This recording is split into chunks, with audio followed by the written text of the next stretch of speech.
Back in 2008 and 2009, we had over 20 young men from the East African community leave to go fight with al-Shabaab in Mogadishu. That was a terrible and tough time in the Twin City area here.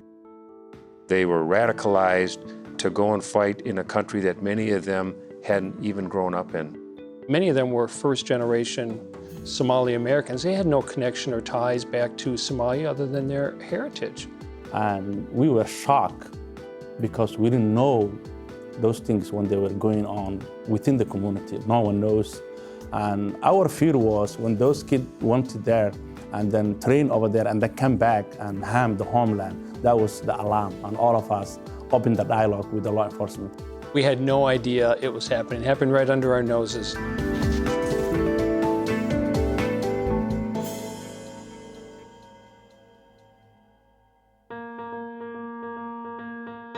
More than 20 young people from the Twin Cities literally vanished almost overnight, sending shockwaves through the community. After learning that it can happen anywhere, the Minneapolis Police Department, St. Paul Police Department, and Hennepin County Sheriff's Office worked together. They began engaging the community to ensure it didn't happen again. When they integrated here to the Twin Cities back in the mid-'80s, early '90s, I think we just thought that they would assimilate like other groups had. The fact of the matter was they did not. Totally different culture, totally different set of expectations. And the fact of the matter is they didn't like local law enforcement. Local law enforcement in their country meant something totally different than it does here in the United States. Somali people have lived under the police state back in Somalia and back in our homeland, where if somebody from the government or a police officer came and took somebody away, they never came back. So there's been that fear and that stigma in the Somali community ever since back home. And so we learned the hard way. We didn't have good outreach with the communities, so we went to work trying to figure out a comprehensive strategy about how do you outreach, how do you work with these folks. I see a large part as education. And so we have what we call a community engagement team. And they go out and educate elders and imams and others on police-community relations, on what police do, on what laws are, what the criminal justice system looks like. We interact with the young people and with the elders and listen to their concerns, and that builds those banks of trust that are just so important to counter the violent narrative that some people will try to do with young people here in the Twin Cities. I am pushing what I call Cops Out of Cars program, to where we have officers out on foot in neighborhoods, patrolling, just having conversations, providing opportunities for officers to engage in the community outside of a crisis. To help alleviate fears, the 3 law enforcement agencies in the greater Minneapolis area have also hired citizens from the community. They've developed partnerships with local groups to help them communicate with a wary populace. I think it's really important for our department to look like the citizens in our town. It builds trust, it builds engagement, it builds dialogue, and we've been very lucky again throughout the years of service to be a very diverse police force in the city. So hiring the first Somali female CLO or community liaison officer in the entire United States, that's a big thing. Local law enforcement is reflective of the communities we serve, and the fact of the matter is there are almost 100,000 Somalis that live here in the Twin Cities, primarily Hennepin County in our jurisdiction. And so we spend a lot of time building those communities of trust with them. My job is to tell community members that it's okay to associate with the police here, and you don't have to be afraid to speak with the police or have a relationship or friendship with the police, because they're not going to ask you for bribery. They're not going to torture you or beat you or arrest you because you have a different view in politics. The joke means to stay away and stay out, and the message behind that is to get young people away from all negative influences, radicalization or recruitment, youth, gang violence and so forth, and put them in the right direction, which is education.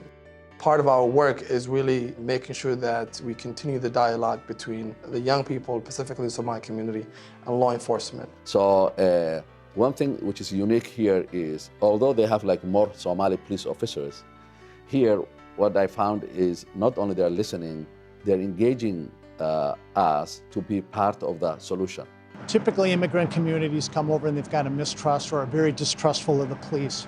And that's our primary reason that we want to engage them, is to help them build a relationship with law enforcement and know that they can count on us, they can depend on us. We promote peace. We officially peace officers. That's why it's easy for us to work with them. And then we did great progress in this mosque and in the community working with the police. I'm very happy to be with them. They have many programs that they host. We've done Somali Youth Police Academy, which was great. We had about 20 of our youth from this center that participated in that program, and many other things that encourage our young people and motivates them to become leaders. The Minneapolis-St. Paul Hennepin County law enforcement community works to unify their response to combat this ongoing problem.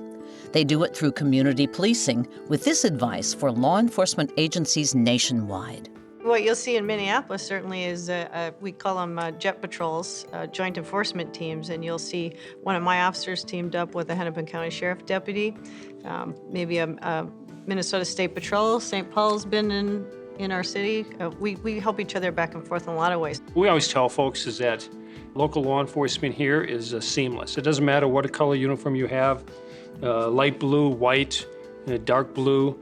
You get a seamless response from local law enforcement. You know what's really unique about the Twin City area here is each one of us here have officers that are working together on task force. They share information. The three of us actually get along. One thing that's missing from this equation is our federal partners, and we are adamant that we couldn't do this without our federal law enforcement partners. Our role is to be with the community, and for us to have full police legitimacy and procedural justice, you need the community, frankly, to give you the authority to police their neighborhoods. Do the outreach work. Go out into those isolated communities and ask them to be part of your city, and I think that that's step number one in countering violent extremism. My advice to any other organization, any community is, don't be afraid. Engage and learn. And you will find that regardless of who people are and where they come from, there's a lot of peace-loving people, and people care about what you and I care for. We have the broken windows theory. We want to fix things when they're unkept and take things where they're small before they get bigger. I look at the community that way. We want to connect with our youth before they get older and go down the bad path. As my father always said, son, go out and touch that issue. Don't wait for that issue to come back and touch you. And I think that that's what makes the Twin Cities, working with Minneapolis Police and Hennepin County Sheriff's Office and the Ramsey County Sheriff's Office, so unique. You give them hope here in America, just like you would any other young family or any young individual, whether male or female. Don't wait for them to reach out to you, reach out to them, get them engaged, bring skilled people to your department that can bridge the gap, maybe people who speak the same language. Community policing. Some say that we can't do it without you, and I believe that is true. And the more time you have on the job, you realize that it is about the partnerships that you build with all members of society, because we can't do it alone. I see law enforcement's role in countering violent extremism as educating our youth so they know what exactly it is and why it's not the way to go. It's working. I think for me, it's working very unique. I see it because people calling us and reporting crime. People calling us to come here and learn what we do. So it's working. It's successful.